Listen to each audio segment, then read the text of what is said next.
Well, here I am again behind the IROC, because sometimes fixed isn't fixed, and that's the case we got here. You guys saw a couple of videos ago that we were able to sort of fix Declan's tailgate issue, where we were at least able to get it to close and he was able to drive it again, but we can't get it to close reliably. So I guess we're going to take a shot at that again, see if we can't get it going. Let's hope it works.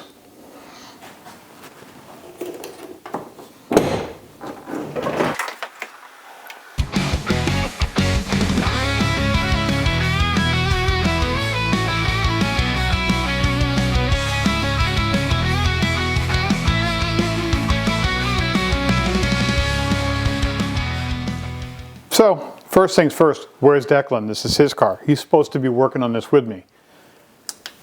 You're 100% right. He really is. But unfortunately, he's several thousand miles away right now. He's in Greece.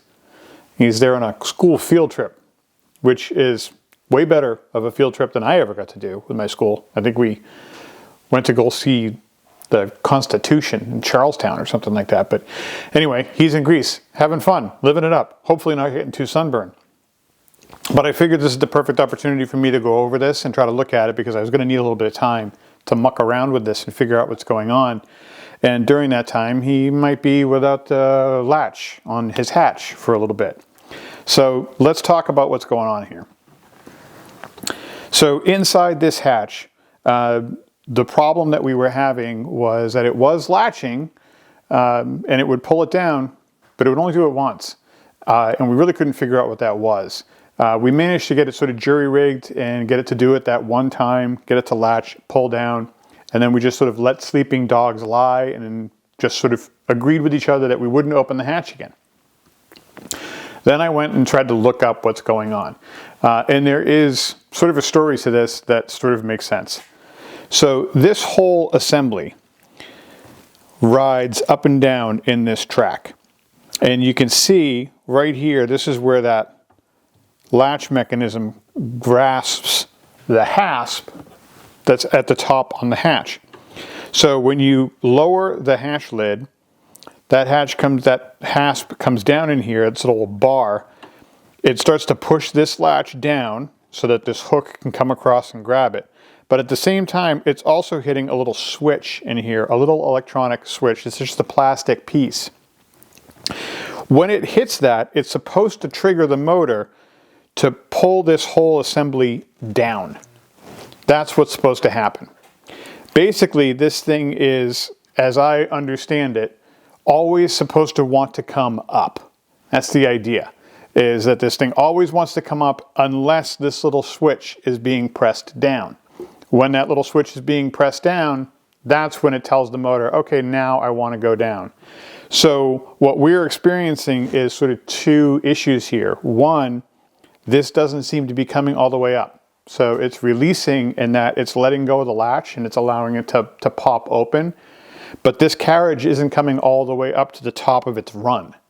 So when you go to send this thing back down, it's not actually pressing in all the way, and I don't think it's actually hitting the switch.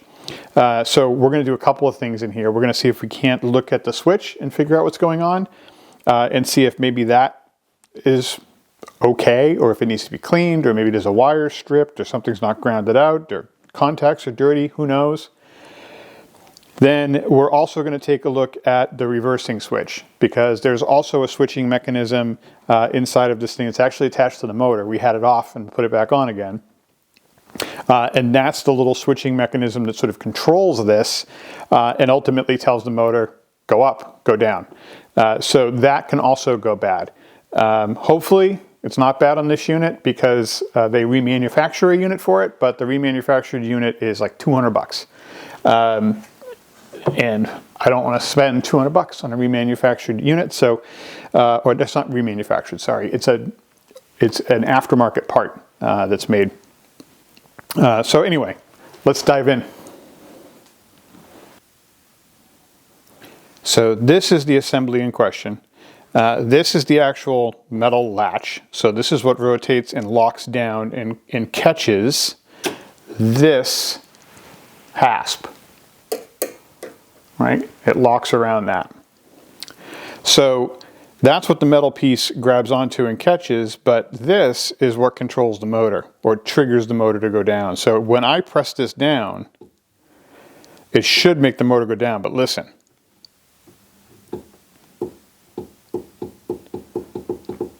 You can hear it doing something, so this switch does appear to be triggering something. Something else is bound up, and I'm not sure what. So we're going to start digging in. Just a little 7mm bolt on here as far as I can see, so we're just going to take this off and see if that doesn't magically release this switch. And it does.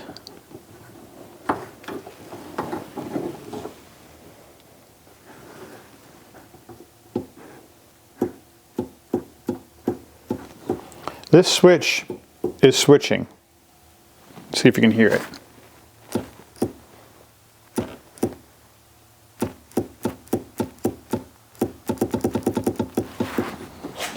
That is definitely triggering something, so I'm going to go ahead and leave that alone because I don't think that's a problem. I'd be more concerned if I wasn't hearing anything activating there, but hearing something activate every time I press it means that switch is doing something, but whatever it's supposed to be going to isn't listening. And so my thinking is, whatever it's sending that message to is the problem. And unfortunately, I think that's that reversing switch.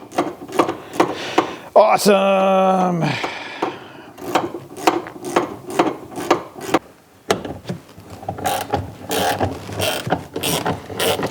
All right, so a couple 11mm bolts to take this motor housing back off again. Hooray.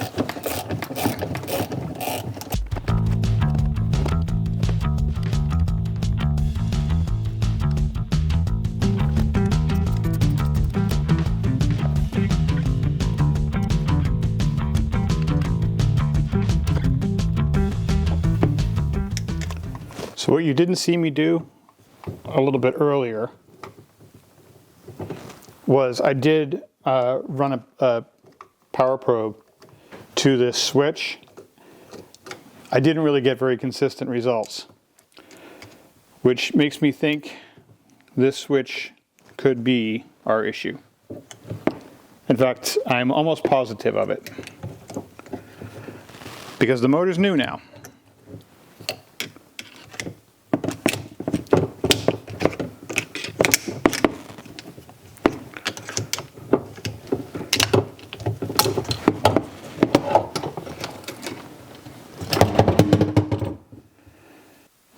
All right, let's see if we can go look at this. All right, so come in and get a good look. So this is the switching piece. I'd be lying to you if I told you I knew what everything here does. But I do know that these two connections here is what connects to the motor. And then these pins here connect to the switch that connects both to the power from the car and to the switching mechanism.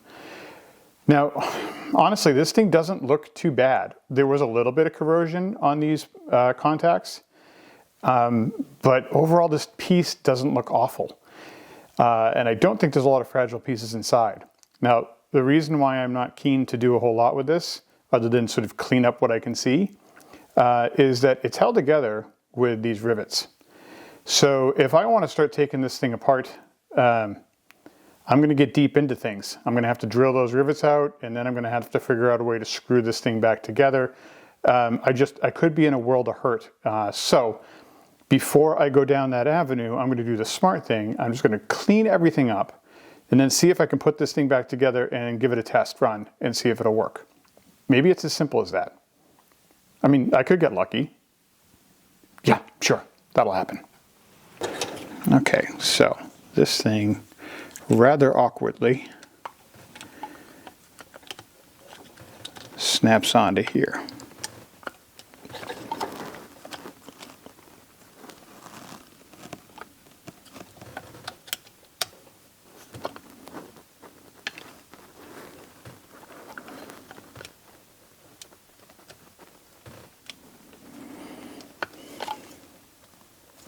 This could be part of our problem. It's like an alignment issue here.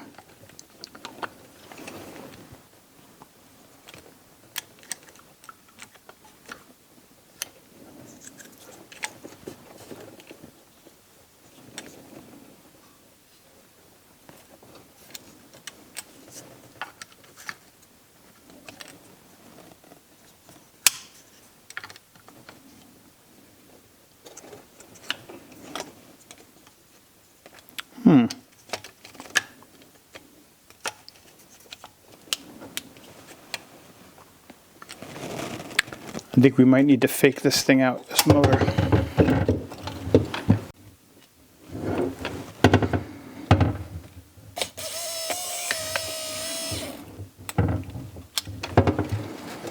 All right, so now that's up and out of the way, it's a little easier, I hope, to get this thing into place.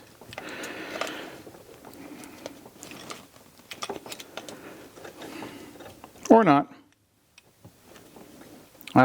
I see what the problem is. We put this thing on wrong in the first place. I think this might be even simpler than I thought. This thing's not lined up. And I think, see, this is part of the problem when I said last time that because it sort of detonated on us and exploded, we really didn't know how it went back together. And I think we missed a very key alignment step that may have been screwing us all sorts of up.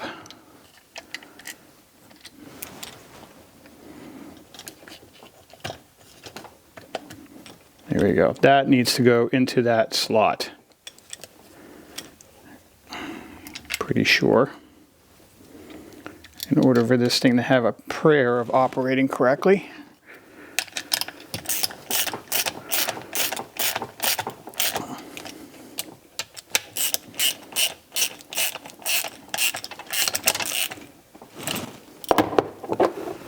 Now let's see if I can gain the alignment I need here.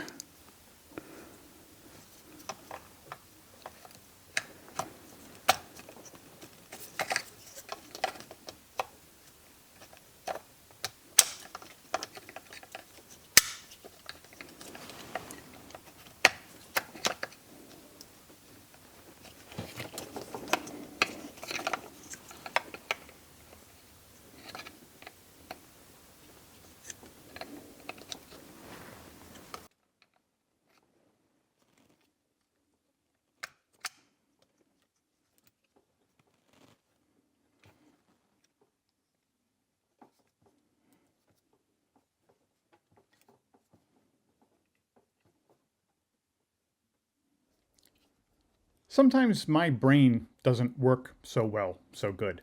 And this normally very verbose guy actually forgets to talk while he's on camera. And that's what happened here. My brain was going into overdrive trying to figure out what was going on, and I forgot to narrate. So what was happening here was it is a really tight fit to get this little switch mechanism into this motor housing assembly. And it's all dependent on how that little piston that rides on the motor arm is aligned with the motor bracket assembly. And so what I'm trying to do here is hook up a little battery to that motor assembly to get that piston into just the right position so that I can get this switch assembly installed correctly.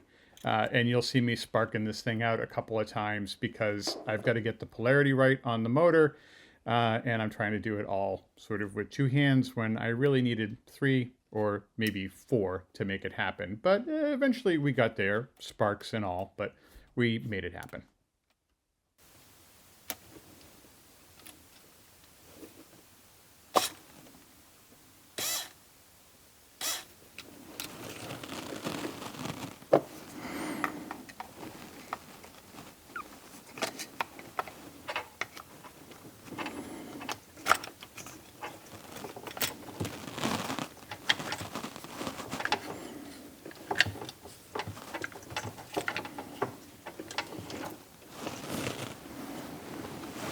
I think that was it.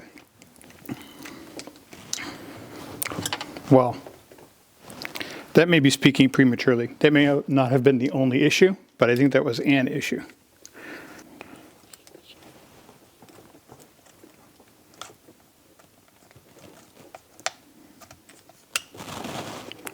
So that's plugged in. Let's see what happens now when I hit the switch. That pulls it all the way down. Now, if I let go of this, it should go all the way back up.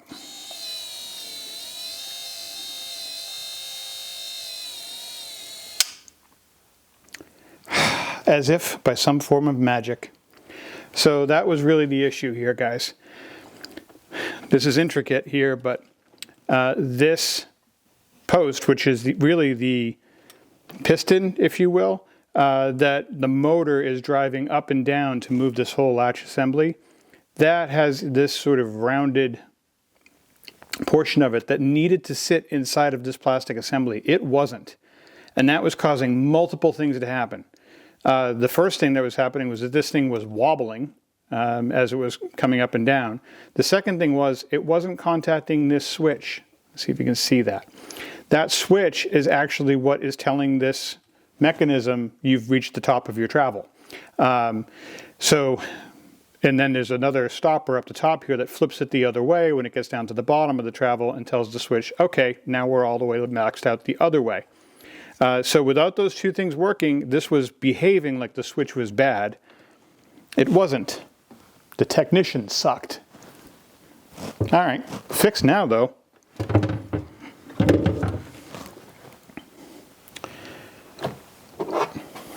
One of the things I'm going to be able to do here is, I already cleaned out these channels. We're going to do white lithium grease instead of that gross wheel bearing grease that I had in here before. I wanted white lithium grease in the first place, but I couldn't find it. And I have since located it. This stuff just isn't as sticky. But it still should do the trick.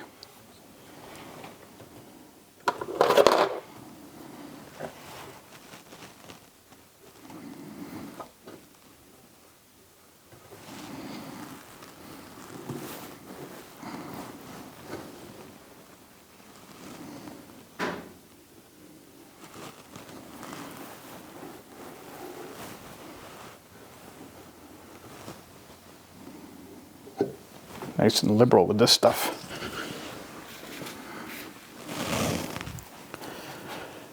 This is going to be fun to get back and play without Declan. Probably should have thought that through.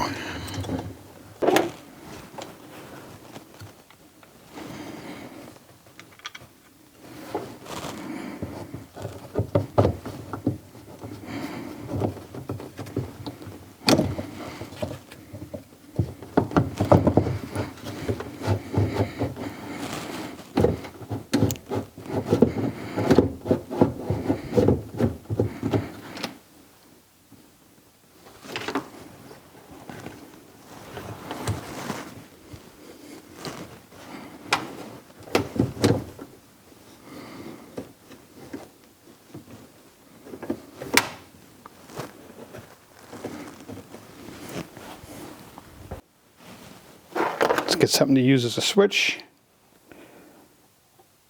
All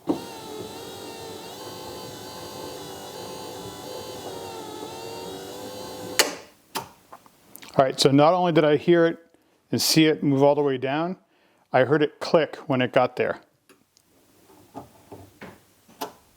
That click means the reversing switch is working, so it's telling the motor to go into the opposite direction now, which means as soon as I let go of that switch, it should have returned and come right back up again, but it isn't. That means something else is going on. It means something is wrong, and I've got to figure out what that is. It's maybe something in the wiring, or it's maybe something in the switch itself, but physically, the switch is switching into reverse, so why isn't it working? I wiggle the wires here and realize that that might be the issue. Interesting.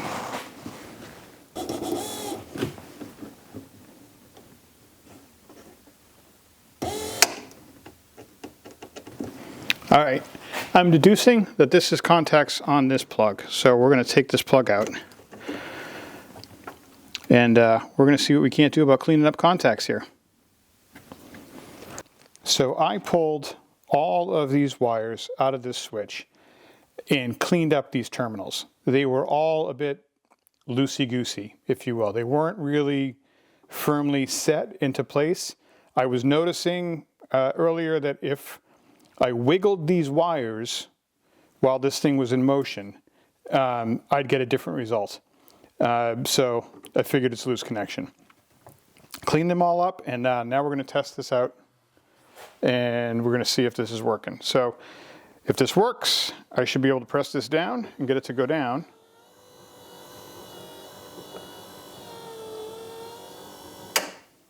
All right, you heard the switch on the reverse switch mechanism telling it that that's the stopper switch.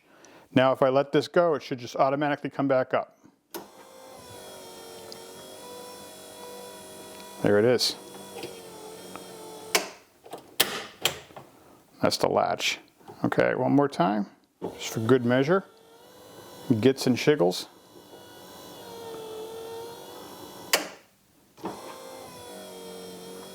All right, pretty confident there. So that's good news. That was really just gross, loose wires. I mean, obviously the motor and the slides and everything were broken earlier, so we did the right thing fixing those or replacing those, but we just didn't fix them right. So I'll take the R on that one, but looking good. All right, let's do a moment of truth test here.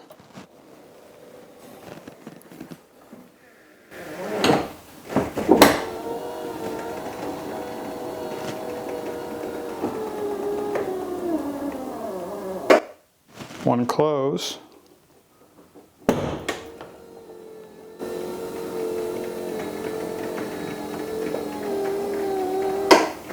One open. Oh, let's see if it'll close again. It's the real mystery, the match.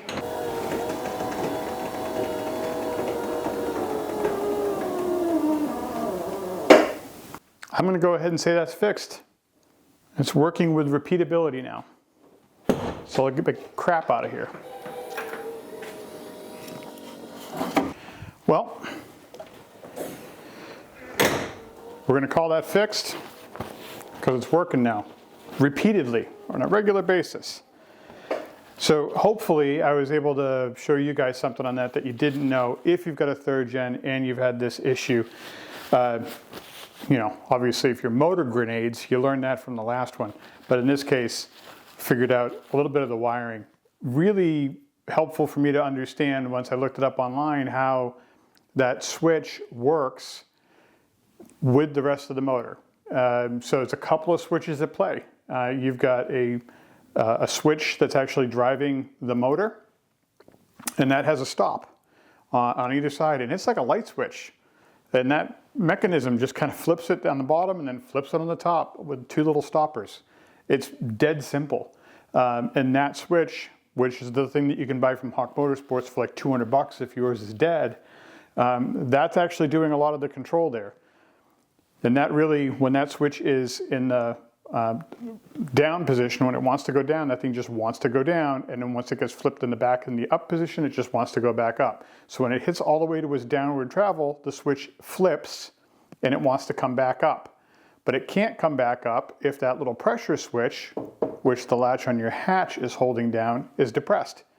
The second that isn't depressed anymore, which should be when you either pop the key or when you hit the button inside the car, now that motor wants to turn and push that latch system back up so it's in the ready position to receive this thing the next time you close it. And when it goes and it hits all the way into the up position, it flips the switch again so that now it stops the motor moving and now it's ready to go down. So as soon as that switch hits, it's ready to move the motor down. It's a pretty simple deal, but that's what you've got working against you if you're having a problem here. So check that switch at the top to make sure that that's actually doing something. You should hear some sort of a clicking or some sort of a sound when you depress that. If you don't, check that piece out. Check your motor to see if your motor is working. You can disconnect the motor, disconnect the switch from the motor, and just hook up a battery to that and see if that is actually running.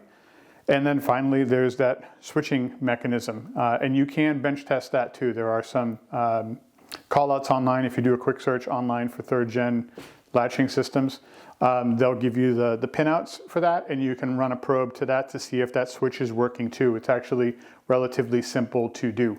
Now, mine got tricked because it turns out that my pins were a little corroded. So that pinout test that I ran wasn't working awesome. I needed to clean up those pins to get that to work right. So just know that just because it doesn't work when you test it with the pins doesn't necessarily mean the switch is bad. Dig into it a little bit more because it might be something else. Oh, let me show you something else while we're at it. 1 second. You guys may have seen me playing with this when I was trying to test out the motor and bench test it. Now, honestly, the best thing you're going to be able to run is an actual power probe. I have one of those too, but the power probe is kind of a big deal to bring out, and you've got to hook it up to a battery source. All this is, believe it or not, I found this on Amazon. It's listed as a Power Wheels adapter. It's meant so that you can mount this to your kid's Power Wheels car and use your Milwaukee batteries to power it. I think they make them for DeWalt batteries too. But this particular one is made for 12-volt batteries, which I have plenty of. And 12 volts is actually what I want for anything that I'm going to run and test in the car. So all this is just a little receiver. I slam that home into it. It has a little fuse built into it, so I'm not going to fry anything. And then it's just got 2 leads coming off of it. And I just hook up alligator clips to this and click it to whatever I need, and I can supply power. That's what I use to trick the motor. So just connected this to the motor to get it to spin up or to spin down, just reversing polarity to get it to go up or down. This is a worthwhile thing to have. I think I got it in the 2-pack for like $12, and it's been worth its weight. I would get one of these. They don't sponsor me. I couldn't tell you who it is. I'll try to see if I can find it in my Amazon history, and if I can, I'll put it in the link in the description, but that's just so you guys can have an easier time. I don't make any money off of that, but it's a pretty cool thing. I would get it. It's helped me a ton when I've been bench testing stuff because it's nice and quick and easy. Just be careful that when you lay it down, you don't touch the clips. Well, that's it, guys. I know some of you are going to be thankful that this is such a short episode. Sick of listening to this windbag drone on, but I had a lot of stuff going on this week. So hopefully now with Declan back this weekend, we can take you out into a little bit more and do a little bit more stuff this week. There are more cruises going on. So I've had the Chevelle out quite a few times and we're driving that around already. So maybe we can actually get out, maybe do a little burnout work with Declan too. We got to get out on those closed roads in Mexico to get him to do that. All right, guys. We'll see you next time. Until then, please like and subscribe, comment. We'd love to hear back from you. I look at all the comments. I read them. I respond to them wherever I can. So please do that. Love to hear your feedback. And until we see you next time, keep on throwing wrenches.